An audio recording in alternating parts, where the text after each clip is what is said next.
আমরা সবাই অঙ্গীকার করি মাদক সেবন বন্ধ করি। এই স্লোগানকে সামনে রেখে মাদক দ্রব্যের অপব্যবহার ও অবৈধ পাচার বিরোধী আন্তর্জাতিক দিবসে কক্সবাজারে বিজিবির উদ্যোগে মাদক বিরোধী র্যালি ও সমাবেশ অনুষ্ঠিত হয়েছে।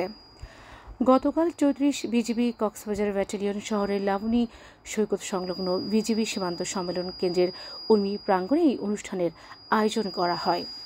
সেখান থেকে মাদক বিরোধী র্যালি বের হয়ে হোটেল মোটেল জোন প্রদক্ষিণ করে একে স্থানে গিয়ে শেষ হয়।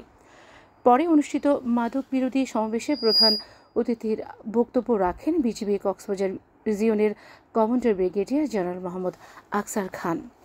প্রধান অতিথির বক্তব্যে রিজিয়ন কমান্ডার বলেন, মাদকের কারণে যারা ধ্বংস হচ্ছে তাদের অধিকাংশই যুব ছাত্র, অথচ তারাই আমাদের দেশের ভবিষ্যৎ।